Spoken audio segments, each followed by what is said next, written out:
કેટલા સૂરમાં તમે ગાયું છે. અમારે આ મૂંઝાઈ ગયા કે અમારો વારો નહીં આવશે કાલે. સાહેબ ગાવાનું આવે ને તો ગાજો. ભાઈઓને ગવડાવું પણ અવાજ નહીં આવશે. ચાલો બધા આપણે સાથે બધા ભાવ અને પ્રેમથી ગાવાનું. આપણે ડીજે નો પ્રોગ્રામ હોય તો નાચવા કોઈ બોલાવે કે આવજે આવજે નાચવા, તો પણ જતા રહીએ ને. હા, અહીંયા તો ભગવાનનું સંકીર્તન છે, સાથે ગાજો. તમે ભક્તોના દુખે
કે નેતિ નેતિ જા વેદ ન ઈતી. હે ભણ્યાના તમે તમારા ગુણ નથી લખી શકતા સાહેબ. નેતિ નેતિ જા વેદ કહે છે. વેદે પણ હાથ નીચે કરી દીધા કે અમે પણ હરિના ગુણ નહીં લખી શકીએ. ભગવાનના ગુણનો કોઈ પાર નથી આવતો. અંગે ભસ્મ સ્મશાન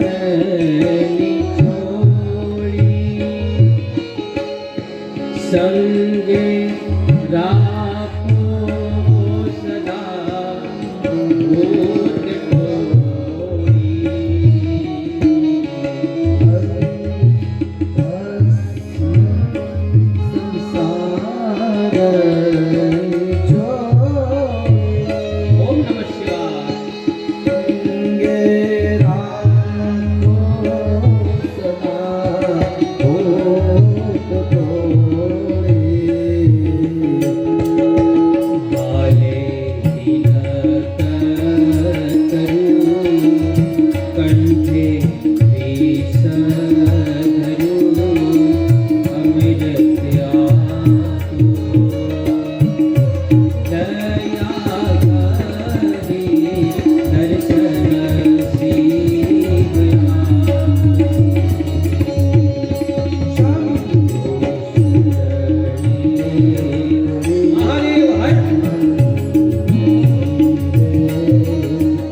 અને પછી કથા આગળ જતા કહે છે કે કથા પ્રારંભ કરવામાં આવે. કથાના પ્રારંભમાં 6 પ્રશ્નો પૂછવામાં આવ્યા. પહેલો પ્રશ્ન કે જીવનનું કલ્યાણ કરવાનું સરળ સાધન કયું છે? બીજો પ્રશ્ન કે શાસ્ત્રોનો તમામ સાર કહો. ત્રીજો પ્રશ્ન વસુદેવ અને દેવકીજીને ત્યાં ભગવાન કૃષ્ણે અવતાર લીધો તે કયા અવતારથી પ્રાયોજન કર્યું એ અમને કહો. અહીંયા પ્રશ્ન કરતા પણ વિદ્વાન હતા. અહીંયા એમ કહેવા માંગે છે કે શું ભગવાને રાક્ષસોને મારવા માટે અવતાર લીધો?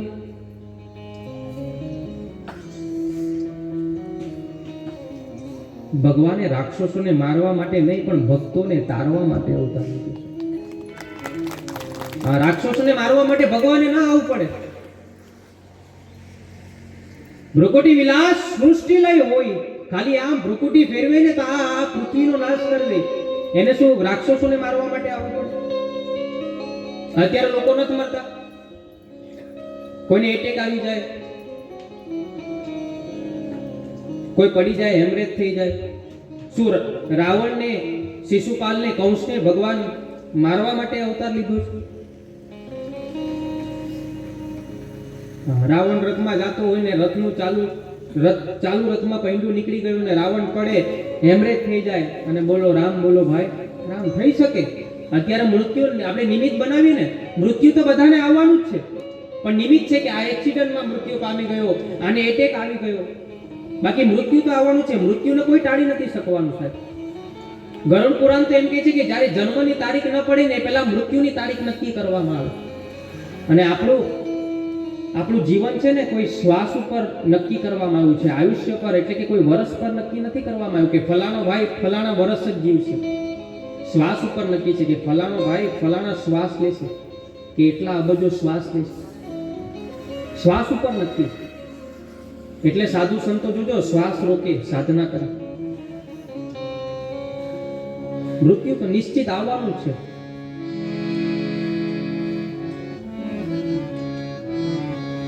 હવે તારી ચિઠ્ઠીઓ આવી ગઈ, હવે તારી ચિઠ્ઠીઓ આવી ગઈ. મૃત્યુ બધાને આવવાનું છે. साथ देती नहीं किसी का, क्या भरोसा है इस जिंदगी. શ્વાસનો કોઈ નથી ભરોસો. બધાને નિશ્ચિત મૃત્યુ. કોઈ એમ કે મારે જન્મ થયો છે પણ મૃત્યુ નથી આવવાનું. મૃત્યુ બધાને આવવાનું. આગળ મૃત્યુની નિશાની આવશે. હું તમને કહે છું કે આ મૃત્યુ માટે ભગવાન ચિઠ્ઠી મોકલે છે પણ આપણે એ બાજુ ધ્યાન નથી આપતા. બાકી ભગવાન ટકોર કરે જ છે. આગળ આવશે મૃત્યુની નિશાની. તો શું રાક્ષસોને મારવા માટે ભગવાન આવ્યા છે? ધારે તો ભગવાન એ રાક્ષસોને મારવા માટે ન આવે. અત્યારે આપણે કેમ લોકો મરે છે? નિમિત્ત બનાવે. ભ્રુકુટી વિલાસ સૃષ્ટિ લય હોય અને ભગવાન તો કેવો છે? बिनु पद चलही सुने बिनु काना, बिनु पद चलही सुने बिनु काना, बिनु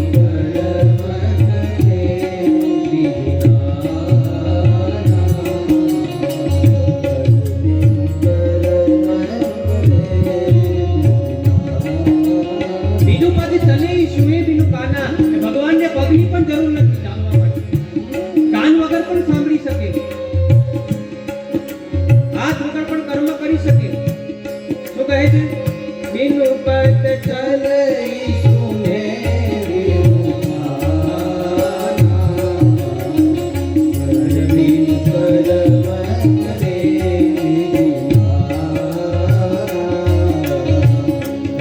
બિનુ કર્મ. કેટલા ભક્તો તરી ગયા. બધા સંતોની વાત કરીએ, જલારામ બાપાને તો બધા ઓળખતા હશે. વીરપુરમાં ગામો ગામ એમના મંદિર બંધાય, કારણ કે તરી ગયા.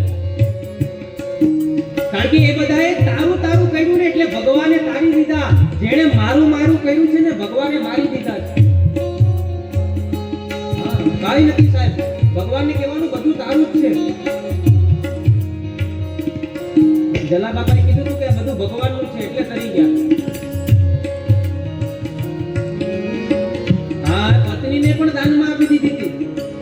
એ સાધુનું રૂપ લઈને ભગવાન આવ્યા ને, બહુ કથા મોટી છે, દુઃખમાં તમને કહી દઉં. અને સાધુને જોઈને જલા બાપા એટલા બધા રાજી થઈ ગયા, સન્માન કર્યું, તિલક કરવામાં આવ્યું, ચરણ ધોવામાં આવ્યા. ભોજન કરાયું ને પછી ભગવાને પરીક્ષા લેવાનું ચાલુ કર્યું કે હે જલા, આ ઘર દુકાન કોની છે? જલો કે આ તો બધું ભગવાનનું છે. આ બધી મિલકત કોની છે? એ પણ ભગવાનનું છે. બાજુમાં જલા બાપાની પત્ની વીરબાઈ હતા, કહ્યું કે આ પત્ની કોની છે? અને જલા બાપાએ એક પણ ક્ષણ વિચાર કરવા વગર કહી દીધું કે આ પત્ની પણ ભગવાન તમારી છે. હા, આપણે બધું જ મારું કહીએ, હા, પણ પત્ની થોડી કઈ ભગવાનની છે એમ કે માન માન થયું કોઈ પાછું. કેટલા તો બાધા લીધી, બાધા હવે તો પણ થતું. બીનું પદ ચલે હી સુને બીનું કામ. અત્યારે જેમ નિમિત્ત બને છે ને એમ નિમિત્ત માત્ર પણ ભગવાન રાક્ષસોને મારી શકે. હા, એ એક દાદા રોજ એમના ઘરમાં મંદિર હતું ને રોજ પૂજા કરે. સવારે 7 વાગ્યાના એ મંદિરમાં જતા રહે. સવારે 7 વાગે જાય એટલે 10 વાગે બહાર આવે. 10 વાગે જેવા મંદિરની બહાર આવે ને એટલે બેવ વહુ હતી, એમને નાસ્તો પાણી જમાડે, રોજનો નિત્ય નિયમ. પણ એક દિવસ એ દાદા મંદિરમાં ગયા ને પાછી એ પૂજા કેવી રીતના કરે કે મંદિરનો દરવાજો અંદરથી બંધ કરી દે. 7, 8, 9, 10 વાગ્યા, 11 વાગ્યા, બેવ વહુઓને એમ થયું કે કદાચ ભક્તિ વધારે આજે લાગી ગયો છે. 11:30 થયા એટલે બેવ વહુઓ મૂંઝાઈ ગયા કે દાદા સવારના ગયા, હજી બહાર નથી આવ્યા, બારણું ખખડાવે, કઈ જવાબ અંદરથી ના આવે. બે દીકરાઓને ફોન કરીને બોલાવ્યા કે દાદા કઈ જવાબ નથી આપતા, બારણું બંધ છે. બેવ દીકરાઓ આવ્યા, બારણું તોડવામાં આવ્યું, અંદર જોયું તો દાદાનું મૃત્યુ થઈ ગયું.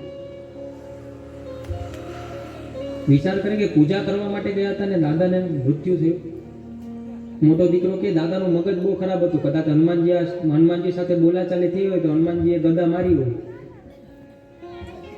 એટલે બધા સમાજવાળા, આજુબાજુવાળા બધા આવે ને પૂછે ને કે દાદાને શું થયું. એટલે મોટો દીકરો એમ જ કે દાદાને ભગવાને મારી નાખ્યા. હા, ભગવાન વિચાર કરે કે આ મરદનો દીકરો પહેલો છે કે મારું નામ ડાયરેક્ટ કે ભગવાને મારી નાખ્યા. જે પણ આવે પૂછે દાદાને શું થયું, ભગવાને મારી નાખ્યા. ભગવાન વિચાર કરે કે આ મારું નામ આના મુખમાંથી નીકળવું જોઈએ, ન તો આખી જિંદગી બધાને એમ જ કહેશે કે બસ ભગવાને મારી નાખ્યા, મારા પર આક્ષેપ કરે છે. એ દાદાની સ્મશાન યાત્રા કાઢવામાં આવી.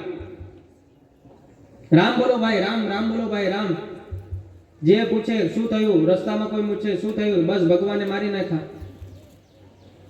ભગવાન કહે કે આ દાદાને મારે જીવતો કરવો પડશે, નકર આખી જિંદગી મારું જ નામ આપશે.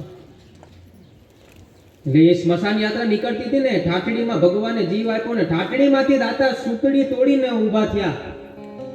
હા, દાદા કે દીકરાને ક્યાં લઈ જાવ છો? દીકરા કે તમે તો મરી જતા ને. કે એ મને નથી ખબર, તમે પાછા મને ઘરે લઈ જાઓ, ભૂખ લાગી છે. તો પાછી શેરી વડાવી સજ કરીને પાછા ઘરે લાવ્યા. અને સવારના 7 વાગ્યાના ઓફ થઈ જતા, સાંજે વાગ્યા 4, ભૂખ તો લાગી. દાદા કે મને ભૂખ લાગી, પેલા ખાવાનું આપો. બે વહુને કીધું કે જમવાનું બનાવો. તો જમવાનું બનાવતા થોડી તો વાર લાગે ને. દાદા કે એટલું પણ મારથી સહન નથી થતું. પણ એક માટલી હતી ને, માટલી ઉપર કાચા લોટનો લાડવો હતો. આપણે કુલેરનો લાડવો બનાવીએ ને સ્મશાન યાત્રામાં અમુક સમાજમાં લઈ જાય. હા, દાદા કે આમ પણ મારા માટે જ બનાવ્યો હતો, થોડોક લાડવો ખાઈ લો, પછી ભલે રસોઈ બને તો જમી લો. એટલે ઉતાવળમાં ને ઉતાવળમાં એ કુલેરનો લાડવો ખાવા ગયા અને એટલું જોરમાં ખાધું ને તે લાડવો શ્વાસ નળીમાં ફિટ થઈ ગયો. દાદા પાછા મરી ગયા.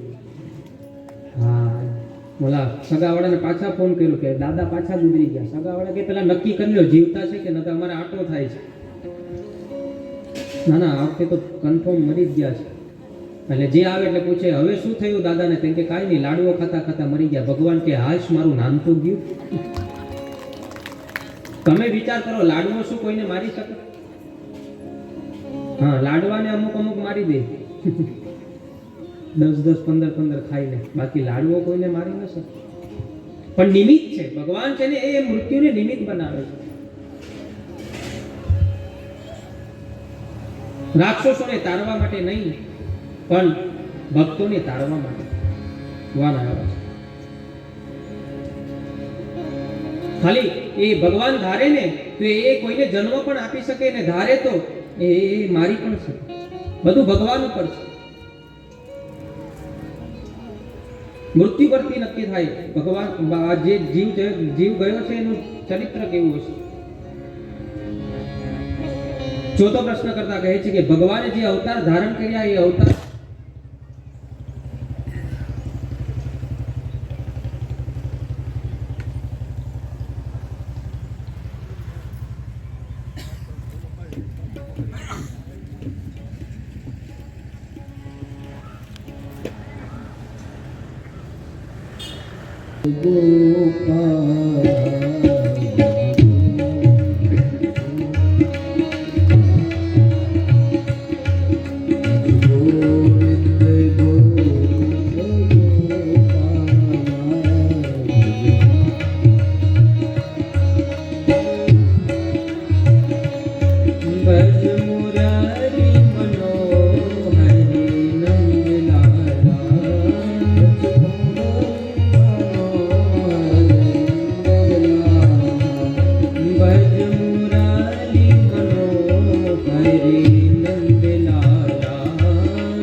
ભગવાને જે અવતાર ધારણ કર્યા એ અવતારથી અમને એ કથા વિસ્તારથી તમે અમને કહો. પાંચમો પ્રશ્ન ભગવાને કૃષ્ણએ બલરામજીએ મથુરામાં દ્વારિકામાં કઈ કઈ લીલા કરી એ અમને કહો. છઠ્ઠો પ્રશ્ન કહે છે કે ભગવાન કૃષ્ણ લીલા કરતા હતા ત્યારે ધર્મ પર કઈ ખતરો આવતો હતો, ત્યારે ધર્મ ભગવાનનું શરણ લેતો, પણ અત્યારે તો ભગવાન નથી તો એ ધર્મ કોના શરણે? આ 6 પ્રશ્ન પૂછ્યા ને આ 6 પ્રશ્ન પરથી જ આખી ભાગવત છે. જેને આ 6 પ્રશ્નનો ઉત્તર જોતા હોય તેને છેલ્લે સુધી અંતિમ સુધી આવવું પડશે. 17 તારીખ સુધી આવવા પડશે ત્યારે આ 6 પ્રશ્નનો તમને જવાબ મળશે.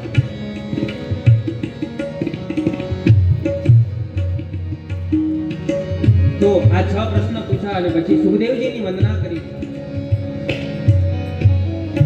યવ પ્રવચંતુ મન પેત કૃત્યં પાયો વિરહારજુહાવ ઉત્પ્રેતિ તન્મયતયા તર્મોનિમેદુ સંસર્ગભૂત હૃદયં મુનિમાનતો. એ સુખદેવજીની વંદના કરી. સુખદેવજી જન્મ થયો ત્યારે ખંભા ઉપર નાળ નાખીને આગળ જાય છે, પાછળ વ્યાસજી દોડે છે. પહેલા દિવસે આપણે ચર્ચા કરી હતી. હે પુત્ર કરીને પાછળ દોડે છે. જ્યારે વૃક્ષોએ વ્યાસજીને કહ્યું હતું કે અમે અમારા પુત્રોને આપી દઈએ છે ને તમે તમારા પુત્રમાં મોહમાં આવી ગયા છો. અને આપણે જોઈએ છે વૃક્ષો છે ને હા એ વૃક્ષને તમે પથ્થર મારો ને, આંબાની સીઝન હોય એપ્રિલ મે મહિનામાં તમે પથ્થર મારો ને કેરીને તો એ તમને કેરી આપે. અને તમારો મારેલો પથ્થર એ પછી પડશે, પહેલા કેરી પડશે. ગાય છે પરોપકારી દેવ. ગાય 4 લીટર દૂધ આપે તો પાછું ગાયને 1 લીટર પીવડાવ્યું કે હે માં તું 4 લીટર આપ્યું તો 1 લીટર તું પી જાજે. બધું ડેરી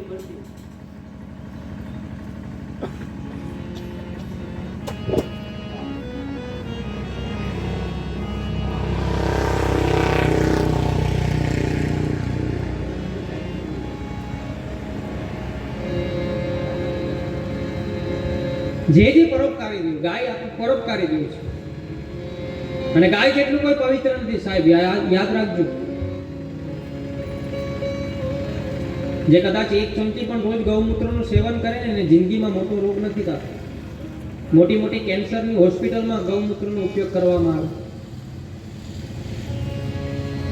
તે ગાય આપણને દૂધ આપે. આંબાને પથ્થર મારો તો કેરી આપે. તે ઝાડવું ફળ રે એ પોતાના કદી નથી ખાતા રે, ઉપકારી આત્મનો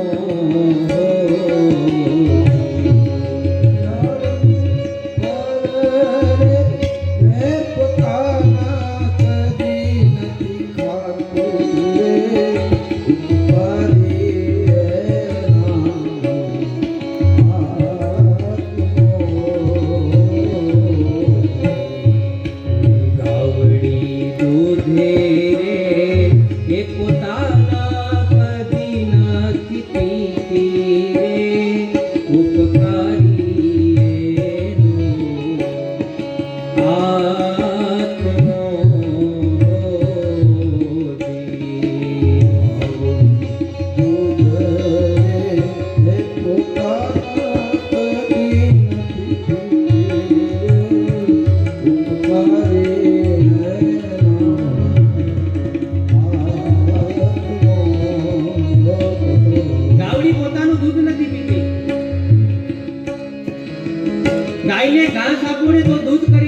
પણ એ ઝેર કરીને આપે.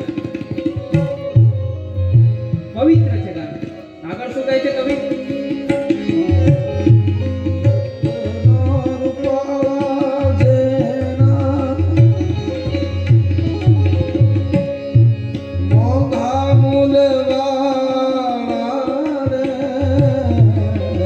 રતિનો રૂપાળા એના મોંઘા મૂલવાળા રે, દરિયો પેરે નહીં મોતીડાની માળા રે, ઉપકારી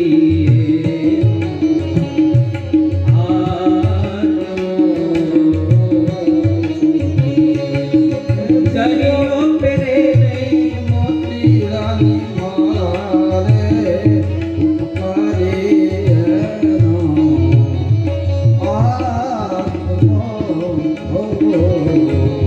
રત્નો રૂપાળા એના મોંઘા મૂલવાળા.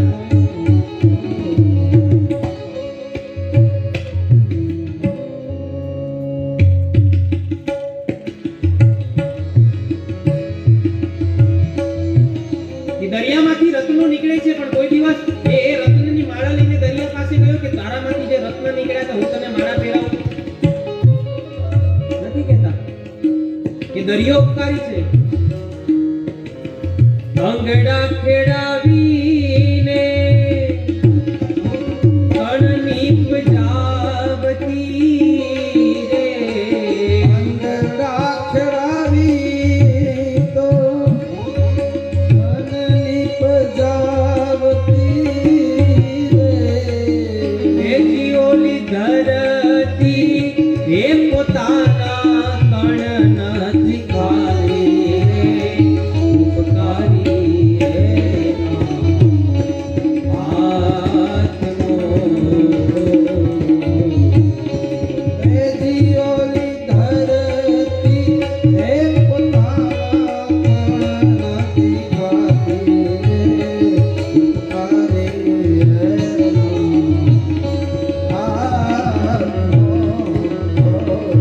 જમીનમાં એક દાણો નાખો, જ્યારે ખેતી કરીએ ને જમીનમાં એક દાણો નાખો એને 1000 કરીને આપે.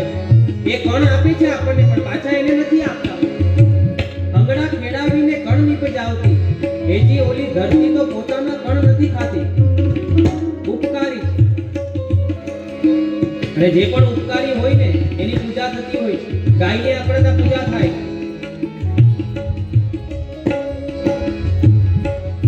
એટલે સુખદેવજીની વંદના કરી અને પછી નારાયણની વંદના કરી. નારાયણમ નમસ્કૃત્યમ નરચેત નરોત્તમમ દેવી સરસ્વતી આસ તતો જય મુદિત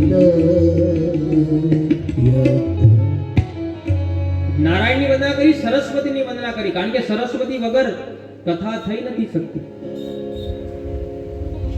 સરસ્વતી આપણે સ્કૂલમાં ભણવા જાય ને સારું કે સ્કૂલમાં ભણવા જાય ને તો પણ ત્યાં આપણે પેલા વિદ્યાર્થીઓને પહેલા સરસ્વતીની વંદના કરીએ. કારણ કે સારું શબ્દ, સારું કઈ બોલવું હોય, સારું સંગીત શીખવું હોય તો સરસ્વતીની કૃપા હોવી જોઈએ.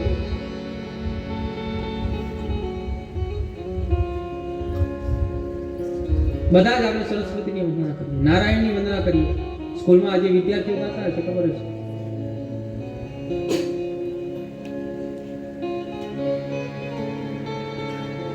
હું કરું વિનંતી માં આપણે સુધારજે મારી મતી માં સરસ્વતી માં ભગવતી સરસ્વતી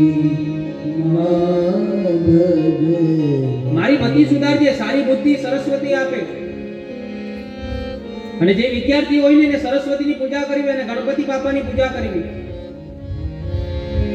એટલે સરસ્વતીની વંદના વગર આગળ કથા થઈ નથી શકતી. એટલે સરસ્વતીની વંદના કરો. નારાયણની વંદના એ માટે કે જગતને એને સર્જ્યું છે. પરમાત્મા જગત બનાવે, પરમાત્મા જગતને સંભાળે અને પરમાત્મા જ્યારે સમય આવે ને ત્યારે એ જગતને વિસર્જન પણ કરી શકે. આપણે તો બ્રાહ્મણ આવે ને તમારે ત્યાં કથા કરવા, સત્યનારાયણની કથા કરવા આવે તો બાજોટ ઉપર સ્થાપન કરે, ઘઉં ચોખાનું મંડળ કરે. પહેલા એમણે જ મહારાજે સ્થાપન કર્યું. જ્યાં સુધી કથા ચાલે એ મહારાજ જ એ સ્થાપનને સંભાળે, અને જ્યારે કથા પૂરી થઈ જાય ત્યારે એ જ સ્થાપનને પોટલું બાંધી દે. હા, એને સર્જન પણ કર્યું, સંભાળ્યું પણ એને, અને વિસર્જન પણ કર્યું. ને નારાયણે એ સર્જન કર્યું, એટલે એની વંદના કરવામાં આવી, સરસ્વતીની વંદના કરવામાં આવી. આગળ 24 અવતારની કથા આવે છે. પહેલો અવતાર સનત કુમારો, બ્રહ્માજી હતા 4 માનસ પુત્રો થયા, સનક, સનંદન, સનાતન અને સનત. એટલે પહેલો અવતાર છે સનત કુમાર. બીજો અવતાર છે વરાહ અવતાર. પૃથ્વી જ્યારે રસાતલમાં હતી ત્યારે તેનો ઉદ્ધાર કરવા માટે, હિરણ્યકશિપુને મારવા માટે વરાહ અવતાર લીધો. ત્રીજો આવે નારદજી, જેણે ભક્તિ કરવાની સમજણ આપી. ચોથો નરનારાયણ, પાંચમો કપિલ ભગવાન, છઠ્ઠો દત્તાત્રેય, સાતમો યજ્ઞ ભગવાન અને આઠમો વૃષભદેવ. વૃષભદેવ એટલે જૈનોના પ્રથમ તીર્થંકર. એ જેની ઉપવાસની શરૂઆત થઈ ને, જૈનો જેટલું કોઈ ઉપવાસ કરી નથી શકતું સાહેબ. ઉપવાસની પરંપરા, એ જૈન ધર્મ ત્યાંથી છૂટો થયો વૃષભદેવ. એટલા સાધના કરતા હતા, કાળા ડુંગર ઉપર બેસી ગયા. જ્યારે એમને ભૂખ લાગીને તો એક નાનો પથ્થર લઈ અને પોતાના મુખમાં મૂકી દીધો. એ વૃષભદેવ, જૈનોના પ્રથમ તીર્થંકર. હજી પણ જૈન લોકો તમે જોજો એ ઉપવાસ કરે. એના ઉપવાસમાં ને આપણા ઉપવાસમાં ઘણો ફરક છે. હા, આપણે બધા એકાદશી કરીએ, ઉપવાસ કરીએ. બધા કોણ એકાદશી કરે? આંગળી ઊંચી કરજો. કોઈ નહીં. એકાદશી કોણ કરે છે? આ એક બાદ કરે છે. હું નથી કરતો. એકાદશી કરીએ ને, પાછા ગાઈએ, ધન્ય એકાદશી, એકાદશી કરીએ તો વૈકુંઠે પામે. બધા ગાઓ. એકાદશી કરીએ તો વૈકુંઠ પામીએ. ધન્ય એકાદશી, એકાદશી કરીએ તો વૈકુંઠ પામીએ. એકાદશી કરીએ તો વૈકુંઠ પામીએ. મારે એકાદશીનું વ્રત કરવું છે. મારે એકાદશીનું વ્રત કરવું છે. એ તો જીવનનું પ્યારું છે. એ તો પ્રાણ જીવનને પ્યારું છે. એ તો વ્રજમાં લઈ જનારું છે. એ તો વ્રજમાં લઈ જનારું છે. અને એકાદશી કરીએ તો વૈકુંઠ પામીએ. એકાદશી આપણે હરેક વ્યક્તિ કરતા હોય. ઉપવાસ કરીએ, ચાલો એકાદશી છોડીએ. ઉપવાસ, ઉપ એટલે કે ભગવાનની નજીક, અને વાસ એટલે કે જવું. તુલસીના પાનમાં જેટલું સમાય ને તેટલું આપણે ખાવું જોઈએ, તેને ઉપવાસ કહીએ, એકાદશી કહેવાય. પણ લોકોને એમ કે 11 જાતના રસ પીએ ને તેને 11 રસ કહેવાય. આપણે તુલસીનું સાઈડ પર મૂકી દીધું ને કેળનું પાન લઈ લીધું. હા, કેળના પાનમાં જેટલું સમાય તેટલું ખાય. અડધો કિલો સૂકી ભાજી ખાઈ જાય ઉપવાસમાં, એને ઉપવાસ ન કહેવાય સાહેબ. હા, દાસને તો ઉપવાસમાં 4 તો કેળા જોઈએ. તુલસીના પાનમાં જેટલું સમાય. પાછા હરિદ્વાર જવાની વાત કરે આ ભજનમાં. ઘાટે જાઉં છે મારે, ગંગા ઘાટે જાઉં છે મારે, જમના જળમાં નાહવું છે મારે જમના જળમાં નાહવું છે. મારે ભવસાગર તરી જાવું છે મારે ભવસાગરે તરી જાવું છે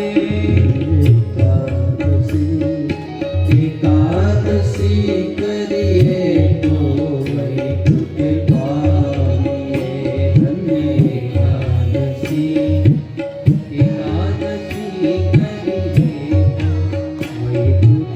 એટલે તુલસીના પાન પર જેટલો સમય કોઈ પણ ભગવાન એવું નથી કહેતો કે ઉપવાસ કરો, પણ એ ઉપવાસની પાછળ આપણો ભાવ અને શ્રદ્ધા અને વિશ્વાસ છે એટલે આપણે ઉપવાસ કરીએ.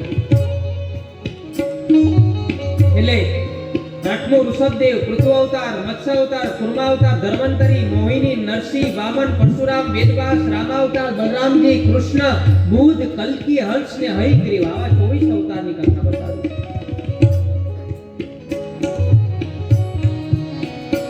અને આગળ શુભજી કથા કરતા કહે છે દ્વાપરે સુમન પ્રાપ્તે કૃત્ય વૃદ્ધિ પરપયે વાત પરાશરો ભોગી વાસયા કર્યો હરે દ્વાપર યુગની સમાપ્તિ પર હતો દ્વાપર યુગ. પરાશર અને સત્યવતી ત્યાં ભગવાન વ્યાસનો જન્મ થયો.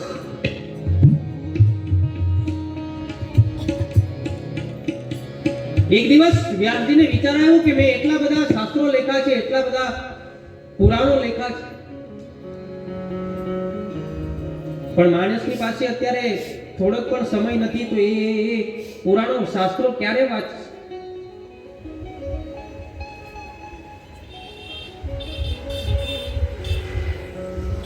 શાંત વ્યાસજી બેઠા હતા સરસ્વતીજીના કિનારે, ઉદાસ હતા અને અત્યારે કોઈની પાસે સમય નથી. 18 પુરાણ ક્યારે વાંચે? અરે સાહેબ, તમે સમયની ક્યાં વાત કરો, 18 પુરાણની ક્યાં વાત કરો? સત્યનારાયણની કથામાં અડધો કલાક શાંતિથી બેસવું હોય તો નથી બેસાતું. મહારાજ ગળું ફાડી ફાડીને કંટાળી જાય પણ ન સાંભળે. હા, એકબીજાની સાડી જોવામાં જ રહે, તું કયા સેલમાંથી લાવીને ફલાણા ને ઢીકણું. આપણે કથામાં બેસીએ પણ કથા આપણામાં બેસતી. એ વ્યાસજી વિચાર કરે 18 પુરાણ લખે, એ 18 પુરાણ ક્યારે વાંચશે? અને અત્યારે મનુષ્યને તો એવું થઈ ગયું કે મને થોડું મળી ગયું તો એમ લાગે કે કુબેરનો ખજાનો મળી ગયો. મંદ બુદ્ધિ થઈ ગઈ છે.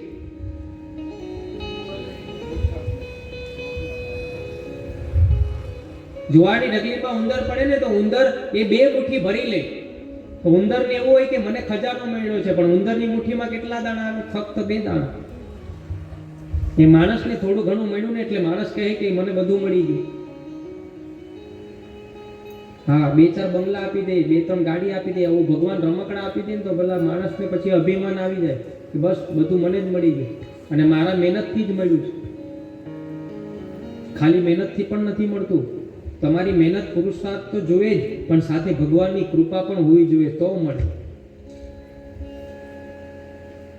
જ્યારે ભગવાનમાં આપણે કહીએ ને કે આવું સત્કર્મ થાય છે કે કઈ 1 રૂપિયો દાન આપો તો નથી અપાતું, કારણ કે એને એવું લાગે છે કે મેં મારા મહેનતથી ભેગું કર્યું. સાહેબ, આપણે જતા રહેશું ને ત્યાં બધું જ રહી જવાનું છે. પરમાત્માની કૃપા હોય ને તો આપી શકે. આગળ પણ મેં પહેલા દિવસે વાત કરી હતી કે આપણે કોઈ ઉઘરાણા કરવા માટે કથા નથી કરતા.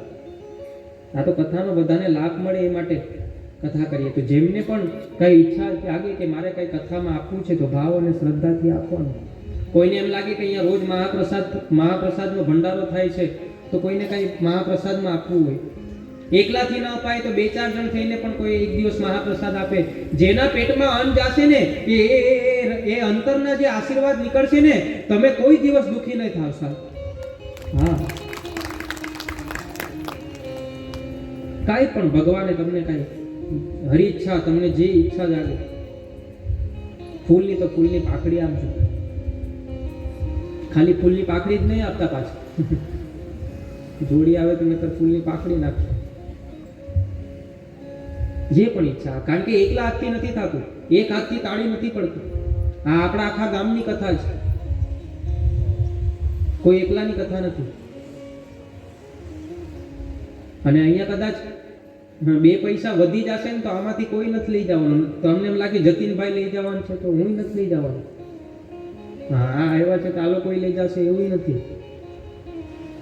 હા અહીંયા કદાચ 2 પૈસા વધશે ને તો આપણે અહીંયા મહાદેવનું મંદિર છે ને એને આપણે જરા મોટું વિશાળ બનાવવાનું છે. અને જો માતાજી ઈચ્છા કરે ને તો આ જગ્યા પર પણ આપણે મોગલધામ બનાવવાનું છે. હા માતાજીની કૃપા થાય ને તો. હા બારસોલ ગામ ન થવું જોઈએ, બારસોલ ધામ થવું જોઈએ. લોકો અહીંયા દૂર દૂરથી અહીંયા દર્શન કરવા માટે આવે. એટલે ભાવ અને શ્રદ્ધાથી. તમને એમ લાગે કે કદાચ કોઈ પૈસા લઈ જશે એવું કઈ મનમાં હોય તો નહીં આપતા. કારણ કે જો અમે ખાલી આ પહેરીને આવ્યા છે, આ એટલું જ અમારું છે, અહીંથી કોઈ વસ્તુ નથી લઈ આવવાનું. બધા આપણે આ સત્કર્મમાં જ વાપરવાના છે. એટલે એકલા હાથથી તાળી ન પડે. બધાનો સહકાર હશે ને ત્યારે આપણી આ કથા સફળતાપૂર્વક થશે. બધાનો સાથ અને સહકાર હોવો જોઈએ. એટલે વ્યાસજી ઉદાસ બેઠા હતા. વ્યાસજીએ બધા પુરાણ તો લેખા, વેદો લેખા. વેદના કુલ 1,00,000 શ્લોક છે. તેમાં 80,000 મંત્ર જ્ઞાનકાંડના છે, 16,000 મંત્ર ઉપાસના કાંડના છે અને 4,000 મંત્ર કર્મકાંડના છે.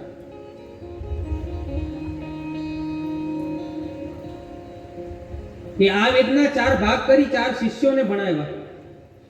ઋગ્વેદ પેલ નામના શિષ્યને ભણાવવામાં આવ્યું, સામવેદ જૈમિની નામના શિષ્યને ભણાવવામાં આવ્યું, અજુર્વેદ વેશમપ્યાન નામના શિષ્યને ભણાવવામાં આવ્યું અને અથર્વેદ સુમંત નામના શિષ્યને ભણાવવામાં આવ્યું. આ 4 ભાગ કરવામાં આવ્યા. ને એ પછી સમય ગયો એટલે વ્યાસજીને વિચાર આવ્યો કે અત્યારે કોણ વેદ સાંભળશે, કોણ શાસ્ત્ર સાંભળશે. અને જ્યારે વ્યાસજીનું મન અશાંત થયું ને ત્યારે નારદ મુનિ સાથે એમની મુલાકાત થઈ. નારદ મુનિ કહે છે કે તમે શું કામ અશાંત છો વ્યાસજી? એ વ્યથા કહે છે કે મેં એટલા શાસ્ત્રો બનાવ્યા, એટલા વેદ બનાવ્યા, એટલા મંત્ર બનાવ્યા, લોકો ક્યારે એ સાંભળશે?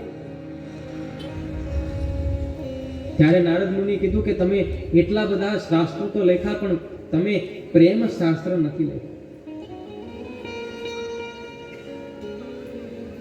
અને ત્યારે નારદ મુનિ વ્યાસજીને પૂર્વ અવતારની કથા કહે છે પોતાની. નારદ મુનિ કહે છે કે મારો પણ પૂર્વ અવતાર એક દાસીને ત્યાં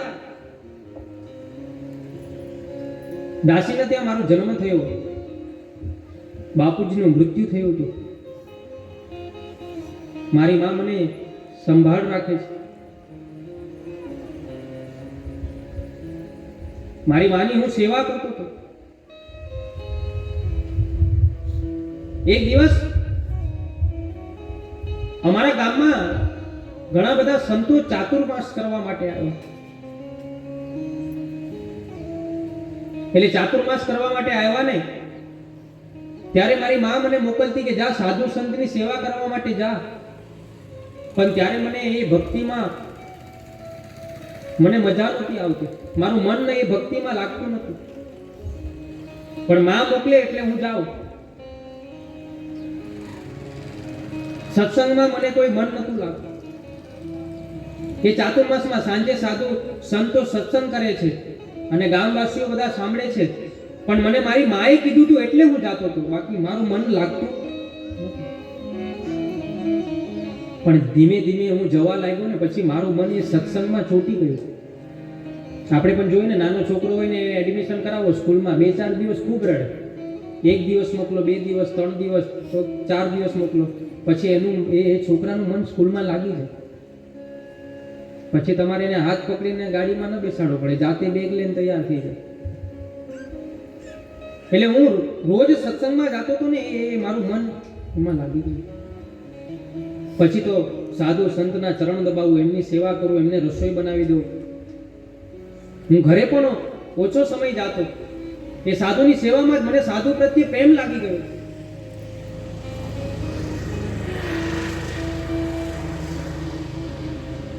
એટલે ચાતુર્માસ પૂરા થવાની તૈયારી હતી ને સાધુ મહારાજે મને કહ્યું કે જ્યારે ચાતુર્માસ પૂરા થશે ત્યારે અમે જતા રહીશું, ત્યારે મને દુઃખ થયું કે મારું મન અહીંયા લાગ્યું છે ને મને સંતો મને છોડીને જતા રહેશે. એક દિવસ સાધુ સંતાથી હું જમવા બેઠો,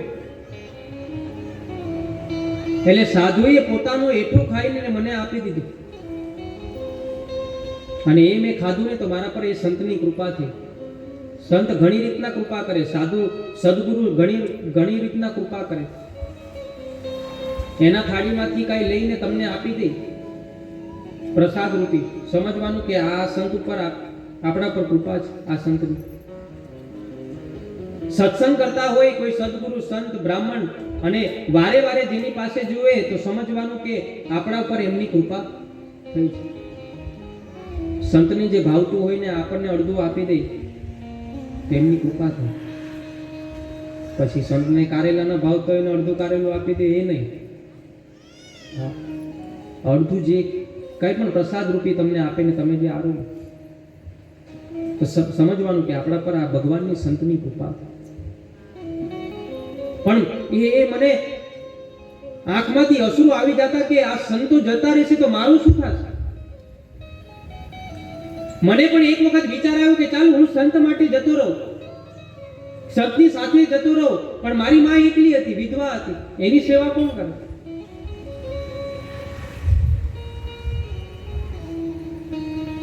દરેકની ફરજ છે કે મા બાપની સેવા કરવી.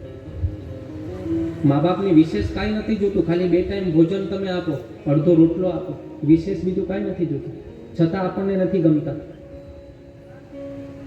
હા, જ્યારે જન્મ થયો ને ત્યારે તમને લાડ લડાવ્યા, તમને ભણાવ્યા, મોટા કર્યા, તમને પરણાવ્યા. ઘરમાં ગૃહમંત્રી આવે પછી ખબર પડે, પછી જ નથી રહેવું. પહેલા તો નથી કીધું કે મારે નથી રહેવું. આ ગામની વાત નથી કરતો, બારસોની. હા, તો પછી તમે પાછા એમ કહેજો કે જતીનભાઈ આ ગામની વાત કરે. આ તો અમે કહેતા ને, હું ને હરેશ કાકા ને બધા રોણિયા, એની વાત કરે. બારસોની કોઈ અહીંયા તો બધા સાસુ વહુ મા બાપ બધા પ્રેમથી રહે છે. પણ અહીંથી સાચી દક્ષિણા એ છે કે તમે કથા સાંભળો તો દક્ષિણા આપવી પડે. તો મારી દક્ષિણા એ છે કે આ કથા સાંભળ્યા પછી કદાચ તમે મા બાપથી અલગ રહેતા હોય, મા બાપને ન બોલાવતા હોય ને, એ બોલાવતા થઈ જશો ને તો એ મારી સાચી દક્ષિણા છે. હા, ત્યારે મને એમ થશે કે નહીં, આ બારસોમાં મારી કથા સફળતા છે. જેનો પણ વાગ હોય. હા, અમે કથા કરતા હોય તો ઘણી બધી ચિઠ્ઠી આવે, સાસુ વહુનું કેવું નહીં. સાસુ ચોમાસું ગમે ત્યારે વરસે, એટલે થોડાક દિવસ પહેલા વરસાદ હતો ને, એટલે પ્રેમથી જે ઘરમાં રહેશે ને, એટલે એ નારદ મુનિ કહે છે કે મારી માં વિધવા હતી તો હું સાધુ સાથે જતો રહું તો મારી માની સેવા કોણ કરશે. મનને મક્કમ રાખી સાધુ મને છોડીને ગયા, મને ખૂબ દુઃખી, કેટલું બધું દુઃખ. રોજ સાંજ થાય એટલે મને સત્સંગ યાદ આવે, સાધુ યાદ આવે, ઘરે માની સેવા કરું. પણ એક દિવસ સાંજના સમયે મારી માં ગાયો ધોવા માટે ગૌશાળામાં ગઈને તો એક નાગની ઉપર મારા માનો પગ પડ્યો. એ નાગે મારી માને દંશ માર્યો. ન તો મારા માનો વાંક હતો, ન તો મારે પેલા નાગનો વાંક હતો, અને મારી માનું મૃત્યુ થયું. જે ક્રિયા કરવાની હતી મારી માની પાછળ મેં એ ક્રિયા કરી. પછી વિચાર આવ્યો કે હવે તો મારી માએ મારી સાથે નથી, હવે મારે ભક્તિ કરવી છે. એટલી ભક્તિ કરી, એટલી બધી ભક્તિ કરી. આકાશવાણી થઈ કે હે નારદ મુનિ, તમારે બીજો જન્મ લેવો પડશે. ઘણા કાળો પસાર થયા અને બ્રહ્માજીને ત્યાં મરીચી ઋષિની સાથે હું પ્રગટ થયો. એક દિવસ ભગવાને મને 7 સુરોની વીણા આપી. એ વીણાથી હું દુનિયામાં બધા જ ભક્તોને હું ભક્તિ સમજાવું. અને એ નારદ મુનિની પૂર્વ જન્મની કથા સાંભળી વ્યાસજી આનંદમાં આવ્યા. વ્યાસજી વિચાર કરે કે મારે પણ પ્રેમ શાસ્ત્ર લખવું જોઈએ. એ બ્રહ્મા નદીની સરસ્વતીના કિનારે ભાગવતજીની રચના કરે છે. ભગવાન વ્યાસનો આશ્રમ સરસ્વતીના નદી કિનારે પશ્ચિમ કિનારે હતો. સરસ્વતીના પશ્ચિમ કિનારે હતો. સામ્યપ્રાસ નામનો આશ્રમ હતો. ત્યાં ભાગવતની રચના કરે છે. ભગવાન વ્યાસે જ્યારે ભાગવતની રચના કરીને ત્યારે એ વૃદ્ધ હતા. એ વ્યાસજીને થયું કે આ ભાગવતની રચના તો કરું, પણ આ ભાગવત ઘર ઘર સુધી પહોંચાડશે કોણ? કારણ કે હું તો વૃદ્ધ થયો. કોણ ભાગવતને આ બધાના ભક્તોના હૃદય સુધી પહોંચાડશે? વિચાર આવ્યો કે મારે ત્યાં એક પુત્ર હોવો જોઈએ. વ્યાસજી વિચાર કરે શું કરું? વ્યાસજીને એમ થયું કે મારે ત્યાં એક સિદ્ધ યોગી પુત્ર હોવો જોઈએ. અને જન્મ સિદ્ધ યોગી કોણ છે?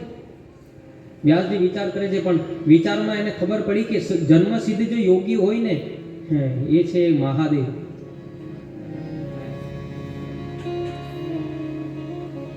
એ વ્યાસજીએ મહાદેવની પ્રાર્થના કરી. મહાદેવની પ્રાર્થના કરતા કહે છે, નમામિ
વ્યાસજીએ મહાદેવની પ્રાર્થના કરી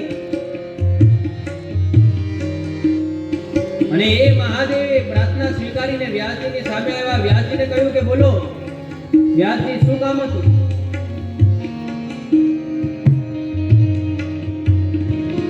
વ્યાસજી કહે છે કે મારે એક હું પ્રેમ શાસ્ત્રની રચના કરું છું, એનું નામ છે ભાગવત. એ બધા જ ભક્તોના હૃદય સુધી પહોંચાડવી છે. હું વૃદ્ધ થયો છું, તો તમે મહાદેવ મારે ત્યાં પુત્ર થઈને આવો. ભગવાન વિચાર કરે મહાદેવ કે અત્યાર સુધી લોકોનો બાપ થયો છું, પુત્ર થવાનો કોઈ અનુભવ નથી. પણ ત્યારે છે ને પ્રલોભન આપ્યું વ્યાસજી. પ્રલોભન કહીને આપણે કોઈની પાસે કામ કરાવવું હોય તો આપણે કોઈના વખાણ ચાલુ કરી દઈએ અથવા પ્રલોભન આપીએ.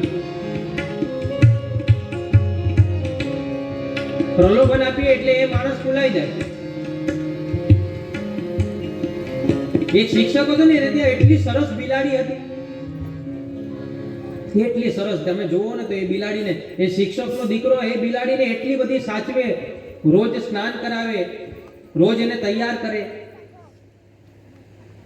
એટલી બધી બિલાડીને સાચવે. પણ થોડોક સમય ગયો ને તે એ બિલાડીનું મૃત્યુ થયું. હા, પેલા દીકરાને આઘાત લાગ્યો કે હું જેને સંભાળતો, રડવા લાગ્યો. બાપુજીને પૂછે કે હવે શું કરશું? કાંઈ નહીં, એમ કે આપણે સગાવાલાને બોલાવશું, પછી શું કરશું? આપણે આ બિલાડીને અગ્નિ સંસ્કાર આપશું? પેલો એટલો દીકરો આઘાતમાં હતો. પછી પાછું પૂછે કે બાપુજી પછી શું કરશું? પછી કાંઈ નહીં, કે જે પણ 2-4 જણા આવ્યા છે ને તેને આપણે આઈસ્ક્રીમ આપશું. ત્યારે પેલા દીકરાએ કીધું તું જલ્દીથી મારજો ને બિલાડીને. કારણ કે પ્રલોભન મળ્યું આઈસ્ક્રીમનું.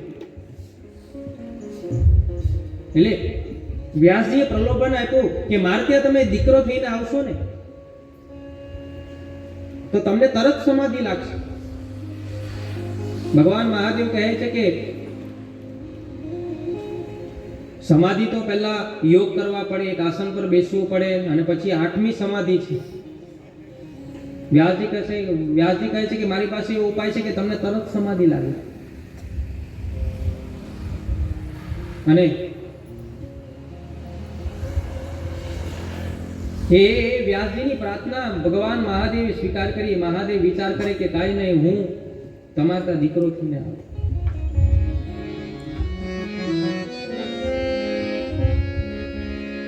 અને થોડોક સમય જવા મળ્યો. સમય ગયો, 9 મહિના ગયા, 10 મહિના ગયા, અરે 1 વર્ષ જતું રહ્યું, બીજું વર્ષ જતું રહ્યું, પણ મહાદેવ એ જન્મ લેતા નથી. 5 વર્ષ જતા રહ્યા, 8 વર્ષ જતા રહ્યા, 10 વર્ષ જતા રહ્યા, 12 વર્ષ જતા રહ્યા, 16 વર્ષ થયા ને ત્યારે વ્યાસજી કે હવે મહાદેવ જન્મ લેવો. ત્યારે મહાદેવ કહે છે કે હું જન્મ લઈશ ને તો આ માયા મને વળગી જશે. વ્યાસજી વિચાર કરે કે તમને માયાને વળગે, માયાને તમે વળગી જાઓ. ખૂબ પ્રાર્થના કરી કે હવે તો જન્મ લેવો. અને ભગવાન શિવ એ વ્યાસજીને ત્યાં જન્મ લે છે, અને જન્મતાની સાથે જ એ ખંભા ઉપર નાળ નાખીને ભાગવા મળે. આપણને વિચાર આવે છે કે જન્મ થયો ને ભાગવા મળ્યા, દોડવા લાગ્યા. હા, કોઈ આપણે પેપરમાં આવે તો કોઈ દીકરો જન્મની સાથે ડોક્ટરનો સુટકેસ લઈને ભાગ્યો, એમ સાંભળ્યો કોઈ દિવસ? અથવા તો સોનાની ચેન કરીને છોકરાનો જન્મ થયો. પણ અહીંયા કેટલા વર્ષ થતા? 16 વર્ષ. અને 16 વર્ષનો દીકરો દોડે એમાં કઈ નવાઈ નથી. એટલે સુખદેવજી આગળ દોડે છે, ખંભા ઉપર નાળ છે, પાછળ વ્યાસજી છે. વ્યાસજી પુકારે છે કે હે દીકરા ઊભો રે, દીકરા ઊભો રે. એટલે સુખદેવજી એક ગુફામાં જતા રહ્યા. વ્યાસજી વિચાર કરે કે હવે આ દીકરાને બોલાવવા માટે શું કરું? ફોટાઓની અને અહીંયા વાસની પૂજા પણ કરવામાં આવે છે. તો જે વ્યક્તિ, જે ભાઈ ભક્ત પૂજામાં લાભ લેવા માંગતા હોય એ 8 વાગે કથા મંડપની અંદર પધારી શકે છે. જેઓને પણ એ પૂજાનો લાભ લઈ શકે.